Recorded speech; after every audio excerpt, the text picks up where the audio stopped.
Estamos aqui com mais um da série Instrumentos Emprestados. Então, depois de anos rodando aí na mão de todo mundo, o dono pegou de volta o cavaquinho. Olha o estado que ele tava.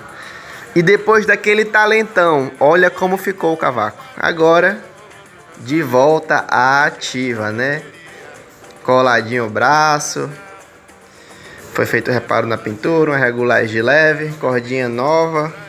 E tá aí o bichão, pronto pra voltar pro samba. E aí, tu curtiu o trampo?